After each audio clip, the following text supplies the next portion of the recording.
maraming salamat po, lalong-lalo na po sa mga nakakapanood ng video ito. Maraming salamat po dahil binigyan mo ng pagkakataon ng sarili mo para tingnan ang napakagandang opportunity. Dalawa lang po pag-uusapan mo natin. Una, pag-uusapan mo natin magandang produkto. Pangalawa, pag-uusapan natin magandang negosyo. Pero siguro mas maganda pag-uusapan muna natin yung magandang produkto. Dahil naniniwala po ako, pag maganda ang produkto, maganda ang negosyo. Pag maganda ang negosyo, maganda ang produkto. Ang maganda po dito sa product na pag-uusapan natin, ang involved health. Kung tatanungin ko po kayo, maganda bang negosyong health? Kung iisipin mo, magandang negosyong health. Pero at the back of your mind, hindi ka sigurado kung magandang health. Sige, tingnan natin. Kung tatanungin ko po kayo, importante ba sa tao ang health? O sobrang importante? Alam mo kung bakit ko tinanong yan? Simple. Pag tinanggal ko ang tao, may health. Pag tinanggal ko naman ang health, may tao. Ngayon uulitin ko, importante ba sa tao ang health? O sobrang importante? Kung sobrang importante sa tao ang health, anong ibig sabihin? Nagiging importante na rin sa tao ang business mo. Dahil ang business mo, health. Since tao po pag-uusapan mo natin, naniniwala po ba kayo na ang tao may katawan? Oo naman. Kung tatanungin ko pa kayo, importante ba sa tao ang katawan o sobrang importante? Kung sobrang importante sa tao ang katawan, what if mapabayaan ng tao ang katawan? So ano nangyayari? Nagkakasakit. Pag nagkakasakit ang tao, anong ginagawa? Nagpapadoktor, nagpapacheck up, nagpapagamot. Kung nagpapagamot ang tao, anong binibili? Siyempre, gamot. Ang gamot, gastos hindi.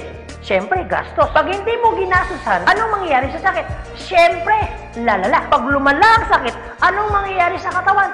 Siyempre, manghihina. Pag nanghina ang katawan, akala ng iba, katawan lang ang nagkakaproblema. Pero hindi na alam, apektado ang trabaho. Pag apektado ang trabaho, apektado ang kita. Pag apektado ang kita, ang pinaka-naapektuhan sa lahat, yung pamilya. Ang pinaka-malupit na naapektuhan pa sa tao, yung pangarap mo. Sabi daw nila, madali raw kitain ng pera pag masipag at matyaga. Opo, tama po, madaling kitain ng pera basta masipag, matyaga. Pero ito naman sasabihin ko sa'yo, the moment na magkasakit ka, madali rin ubusin ng sakit ang pera mo. Lagi ko po ito sinasabi, anin mo ang limpak-limpak mong salapi kung punong-puno ka naman ng sakit. At ang pinakamahirap po dyan, wala na nga ang pera, mahirap na nga, may sakit pa. Yun ang masakit. Since present ang sakit, ano ngayon ang gagawin mo para hindi magkasakit? Simple, wala ka ng choice. Uulitin ko, wala ka ng choice. Kailangan mo nang uminom ng food supplement. Alam kung bakit? Marami ng kumpanya ng tayo. Marami ng pharmaceutical ng tayo. At hindi naman nila i-inventoyin ang mga produktong yan kung hindi kailangan. Bakit? Kasi kailangan mo na talaga. Ngayon, pwede mo sabihin sa akin, teka lang Anthony, food supplement? Gastos yan Opo, gastos nga ang food supplement. Pero ito naman sasabihin ko sa'yo, di bali nang gumastos ako, at least healthy naman ako. Bakit? Pag nakakasakit ka ba, ano bang ininom mo? Di ba gamot? O tanong, gastos hindi. Di ba gastos? Kung ikaw tatanungin ko, anong gusto mo? Gumagastos ka na healthy ka? O gumagastos ka, may sakit ka? Paras na gastos. Ang malupit mo niyan, every time na gumagastos ka, may sakit ka pa. Komportable ang katawan? Siyempre hindi. Sabihin na natin, gumagastos ka dito, at least healthy ka naman. Ang pinakamaganda sa lahat, bukod sa healthy ka na, business mo pa. Dahil business mo kumikita ka pa. Ang pinakamaganda sa lahat, bukod sa healthy ka na, kumikita ka pa. Bukod sa kumikita ka na, healthy ka pa. Ano ngayon ang pakiramdam na bukod sa healthy at kumikita ka na, nakakatulong ka pa? Maganda o napakaganda? O sige, pag-usapan naman natin yung magandang negosyo. Maaaring nagustuhan mo yung product, maaaring bibili ka ng product. Pero ito yung totoo, gagawin mo kayong negosyo. Kasi bakit? Pag business ang pinag-uusapan, hindi naman kasi lahat ng tao business-oriented. Karamihan ng tao is career-oriented. Alam mo kung bakit? Marami kasing tao na pagdating sa business, ang dami niyang perspective. Alam mo isa sa mga perspective ng tao pagdating sa negosyo? Una, wala akong pera. Pwede mo sabihin sa akin, teka lang Anthony, wala naman akong pera. Kanina, nung pinapanood mong video nito, wala kang problema. Pero ngayon, may problema ka na. Ano? Pera. Pangalawa, ang maaaring problema mo, wala akong time. Pwede mo sabihin sa akin, teka lang Anthony, okay yung negosyo, kaso nga lang wala akong time. Walang kaso. Pero mayroong mas worse. Wala ka nang time. Wala ka pang pera. Pangatlo, maaaring itong problema mo. Teka lang Anthony, okay yung business, kaso nga lang hindi ko yan alam. Hindi ko yan hilig. Hindi ko yan linya. Ew. Pero ito yung totoo. Marami naman tao sa labas na ginagawa niya yung linya niya, ginagawa niya yung hilig niya. Pero tanong, kamusta ang buhay? Sabihin na natin hindi mo to hilig. Sabihin na natin, hindi mo rito niya. Pero ito sasabihin ko, kung ito naman ang magpapabago ng buhay mo, bakit hindi mo siya ninyahin? Pang-apat, maaaring ito isa sa mga problema mo. Teka lang, Anthony, okay ang business. Kaso nga lang, risky yan. Naku, malulugi lang ako. Ang pinakamalupit, hindi mo pa tinatayo yung negosyo mo, feeling mo, lugi ka na. Ang matindi niyan, ano malulugi sa'yo? Eh di ba sabi mo, wala kang pera? Eto tanong, kung problema mo ang pera, problema mo ang oras, problema mo dahil wala kang alam, kasi iniisip mo baka malugi ka, ito sasabihin ko. Hindi lang naman to ang una or pangalawang pagkakataon na pwede kang ma-involve sa business. Kung yan ang problema mo, bakit? Pagdating kayo ng panahon, yan pa rin kayo problema mo. Pag-usapan po natin ang life cycle. Naniniwala ka bang may life cycle? Oo naman. Importante po ang life cycle. Kasi po, hindi po magiging balanse ang mundo pag walang life cycle. Isa sa mga dinadaanan ng tao na life cycle, yung pag-aaral. Kung ikaw magkakanak o magkakaanak pa lang, pag-aaralin hindi. Siyempre, pag-aaralin. Kawawa naman yung bata pag hindi natuto, hindi marunong magsulat, hindi marunong magbasa. Pagkatapos mag-aral, anong susunod? Siyempre, gagraduate. Pagkatapos graduate, anong susunod? Siyempre, magtatrabaho. Pero pansinin mo to. Meron po mga tao hindi nakapag-aral, hindi nakagraduate, pero nagtatrabaho. Bakit? Isa sa mga life cycle po na dinadaan ng tao, kailangan po magtrabaho. Etong tanong, gusto niyo po ba habang buhay nagtatrabaho? Siyempre, hindi. Gustuin niyo man po magtrabaho ng 60 to 65 years old, wala na ho kayong choice. Ang sasabihin ng boss mo, you're out. Bakit? Anong tawag ko doon? Retire. Pag kayo po ba nag-retire, may pera wala? Siyempre, meron. Anong tawag mo doon? Retirement fee. Dahil ikaw ay nag-retire, ang trabaho, tuloy tigil. Siyempre, tigil. Pag tigil ang trabaho, ang sweldo, tuloy tigil. Siyempre, tigil. Dahil tigil ang trabaho, tigil ang sweldo, ang gastos, tuloy tigil. Siyempre, tuloy. Dahil tuloy ang gastos, ang retirement fee na pinaghirapan mo, maubos hindi. Siyempre, pwedeng maubos. Para hindi maubos ang perang pinaghirapan mo, anong gagawin mo? Maaaring nag-iisip mo ngayon kung ikaw nakakapanood ng video nito. Maaaring siguradong maiisip mo ngayon, business. Ito tanong. Kung papasok ka ngayon sa business para hindi maubos ang pera mo, teka lang, akala ko ba kanina, iniisip mo, teka lang Anthony, wala akong pera kasi mamumulan ako dyan.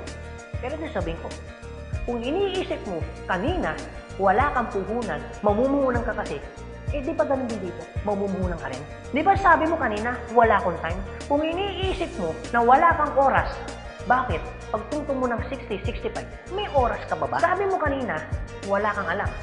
Pero tanong, bakit pagtungtong mo ng 60, may alam ka? Buong buhay mo nagtrabaho, hindi nag-business. Dahil wala kang alam sa business, anong mangyayari sa pera mo? Siyempre, mauubos. Anong sense, nagtrabaho mo ng buong buhay mo, papasok ka sa business, dahil wala kang alam sa business, ang perang pinaghirapan mo, mauubos lang. Kaya marami pong mga tao nagre-retire, pumapasok sa business, still broke pa rin. Alam mo kung bakit? Kasi wala silang alam sa business. Kung ikaw ang nakakapanood ng video ito, huwag po kayo mag-alala. Kasi bakit? Later pa naman yan. Pero kung tatanungin kita, kung papasok ka lang naman pala sa business, anong gusto mo? Ngayon o later? Alam mo kung bakit ngayon? Simple. Pag ngayon mo ba inaral ang business, ngayon ka nag-decision mag-business, ngayon mo ginawa ang business, ngayon mo matututunan? Yes. Ngayon ka rin kikita? Yes. Pero pag later ka nag-decision mag-business, later mo ginawa ang mag-business, later kang pumasok mag-business, later mo inaral ang business, later mo matututunan? Yes. Later ka rin kikita? Yes. Kung papasok ka sa business, anong gusto mo? Ngayon o later? O sige Anthony, nagustuhan ko yung magandang negosyo, nagustuhan ko rin yung magandang produkto. Pero ito tanong, paano ko siya umpisan? Anong gagawin ko? Paano ako magiging membro ng AIM Global? Galito po kasi yan. Una po, kailangan nyo pong bumili ng global package. Tanong, magkano naman ang global package? Ang global package po ay 7,980 pesos. Pero teka lang Anthony, mukhang yata ang laki. Opo, malaki po siya kung gastos. Malaki din po siya kung wala kang pera. Pero teka lang, kung negosyo ang pag-uusapan natin, 7,980, malaki o maliit? Alam niyo po, sobrang liit lang po niyan. Maaari pong malaki po ang 7,980 pesos kung hindi mo makikita yung value ng pera mo. So, kung gusto ko po mangyari, ipakita ko po sa inyo kung ano yung value ng 7,980 pesos mo. Una, magkakaroon ka ng products na worth 6,000 pesos. Pangalawa, magkakaroon po kayo ng insurance. Meron po kami tinatawag na personal accident insurance na 200,000, unprovoked murder and assault na 50,000 pesos, 10,000 pesos medical reimbursement. Hindi lang yan, meron pa kami tinatawag na burial assistance na 10,000 pesos. Pangatlo, magkakaroon ka pa ng discount from 25% up to 50%. lifetime discount. Pang-apat, magkakaroon ka naman ng business kit, brochure, CD na kung saan magagamit mo sa pagninegosyo mo. Pang-lima, magkakaroon po kayo na tinatawag mo namin free medical check-up. CBC, urinalysis, fecalysis, chest x-ray, dental, lahat ng yan kasama po doon sa free medical check-up. Pang-anim, magkakaroon po kayo ng ATM, BDO at China Trust. I suggest po, kung ikaw ngayon ay nasa abroad, mas maganda pong kunin ninyo ang China Trust. Alam kung bakit? This is an international debit card na kung saan po, mawi-withdraw ninyo ang pera ninyo na kahit saang bansa. Kung hindi naman kayo mag-abroad, pwede po kayong kumuha ng BDO. At hindi lang yan, pang-pito, magkakaroon po kayo ng tinatawag ho naming web page. So ano pong advantage ng web page ho natin? Magkakaroon ho kayo ng DTC, Distributor Tracking Center, na kung saan mamomonitor nyo lahat ng transaction na nangyayari po sa business ninyo. At hindi lang yan, ang pinakamaganda, yung pang-walo. Meron po kami tinatawag na scholarship program. So, ibig sabihin, pag naging member ka ng AIM Global, automatic bibigyan ho namin kayo ng scholarship certificate. So, ang maganda po dun, sa scholarship po natin, transferable. Ibig sabihin, kung ikaw yung member, siya hindi member, kahit hindi mo kakilala, pwede niyo po itong i-transfer. At hindi lang ho yan. Ang maganda po sa scholarship po natin, ito po ay wala pong expiration. Kung ngayon ka ng member, bukas o bukas makalawa o 2 to 3 years from now, saka mo palang ginamit yung scholarship po namin o yung certificate po namin, hindi po siya may expire. Pwede nyo pa rin siyang gamitin. Ang maganda po dun sa scholar certificate po namin, wala ho tayong quota. No hidden agenda. Na pag yung bata po in-enroll mo na, hindi ho kayo obligado na gawin yung negosyo. Nasa sa inyo na lang po kung gagawin yung negosyo, hindi. Basta yung anak niyo po, tuloy-tuloy po yan sa pag-aaral.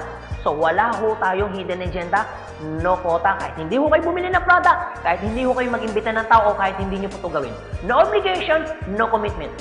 No hidden agenda. Yan po yung kabuuan ng global package ho natin doon sa perang binitawan mo na 7,980 pesos. Ang tanong, maganda po ba o napakaganda? Sulit o sulit na sulit? Okay, sige, ganito Anthony. Nagustuhan ko yung magandang negosyo. Nagustuhan ko rin yung magandang produkto. Sige, magjo-join na ako. Eto tanong, kung ako pa papasok na ngayon, gagawin ko na yung negosyo, paano naman ako kikita? Ganito po yan. Una, kikita po kayo sa tinatawag naming retailing. Sa retailing naman po, from 25% up to 50%, kikita ka. Kung hilig mong magbenta, aba, bagay na bagay ka dito. Kung hindi ka naman mahilig magbenta, wala din pong kaso. Pangalawa, eto po maganda. Meron po kaming tinatawag na binary income. Sa binary income, dalawa pwede nyo pong pagkakitaan. Una, pwede ho kayong kumita sa tinatawag namin direct referral bonus. Magkano ang direct referral bonus? 500 pesos. At pangalawa, pwede naman kayo kumita sa tinatawag namin match sales bonus o madalas ang tawag ho namin dyan, pairing bonus. Magkano naman ang pairing bonus? 1,500 pesos. O sige Anthony, mukhang maganda yung binary income na yan. Paano ka pa kikitain yung direct referral bonus na 500 at paano ka naman kikitain yung pairing bonus na 1,500? Okay, ganito po yan. Pag sinabi pong binary, dalawa po yan. It's either ilalagay mo sa kanan o ilalagay mo sa kaliwa. Ang trabaho mo, mag-imbita. Pag ikaw ngayon nag-imbita, at yung inimbita mo ay bumili ng global package, sabi na natin, dalawa yung inimbitahan mo. Yung isa, inimbitahan mo, nilagay mo sa kanan. Yung isa naman, inimbitahan mo, nilagay mo naman sa kaliwa. Pagbili ni A, automatic, meron kang tinatawag na direct referral. Pagbili naman ni B, automatic, may kikitain ka naman na direct referral ng 500 pesos. At hindi lang yan, meron ka pang bonus. Pag may pumasok sa kanan mo at may pumasok sa kaliwa mo, automatic, magpipair po siya. Magkano pong pairing bonus? 1,500 pesos. Basta ang usapan po, every time may papasok sa kaliwa, every time may papasok sa kanan, automatic po, pairing 1,500. Sa tingin mo ba, si A, meron din bang kaliwa? Meron din kanan? Si B, meron din bang kaliwa? Meron din bang kanan? Sa tingin mo ba, ikaw pa ba ang nag-imbita dun sa inimbita ni A and B? Siyempre, hindi na. Eto maganda. Sa labas, no work, no pay. Pero sa amin, yung taong dilala ni A at ni B, automatic, kikita ka pa rin ng pairing bonus. Magkano pairing bonus? 1,500 pesos. Ibig sabihin, dalawa yung pumasok. Magkano po yun? So, ibig sabihin, kikita ka ng 3,000 pesos. No work, pero with pay. Sa tingin niyo po, pagdating po ng panahon, yung grupo po ni A, nadami? Yung grupo naman ni B, nadami? Oo naman. So tanong, may iwasan bang lumaki? Siyempre, hindi. Eh what if, Anthony, may pumasok isa? may pumasok isa, araw-araw. Anong ibig sabihin po niyan? Di ibig sabihin, araw-araw po, kikita ka ng 1.5. Paano kung kay Anthony? Dahil lumalaki po ang grupo, paano kung may pumasok 10 dito? Paano kung may pumasok dito 10 dito? Anong ibig sabihin yan? Di 10 po ng 1.5. So, magkano yung 10 ng 1.5? Di 15,000. Paano kung araw-araw yan? Di ang ibig sabihin po yan, araw-araw po yan, 15,000, 15,000. Tuloy-tuloy po yan. Ang pinakamaganda niyan, yung 15,000 po ba? Malaki mali. Siyempre malaki. Pero hindi lang mo yan. You have opportunity para kumita ng 24,000 pesos per day. Alam ko medyo nag-iisip ka. Maaaring iniisip mo na hindi ka kikita. Pero maaaring iniisip mo rin na kikita ka. Pero kung mag-isip ka ng hindi ka kikita, kung mag-iisip ka ng kikita ka, para saan ginawa mo? Nag-isip ka pa rin. Pero kung mag-iisip ka lang naman, mas maganda lang pong nag-iisip ka, nakikita ka, kaysa naman nag-iisip na hindi ka kikita. Ito po masasabi ko sa inyo. Kung gusto mo ng pagbabago sa buhay, dapat may baguhin ka. Pero pag wala kang binago, walang mababago. Ang tanong, gusto mo ba ng pagbabago sa buhay? Siyempre, oo. Ang tanong, kailan mo uumpisahan ng pagbabago? So guys, maraming salamat po sa inyong lahat. God bless, and to God be the glory. See you at the top. Thank you.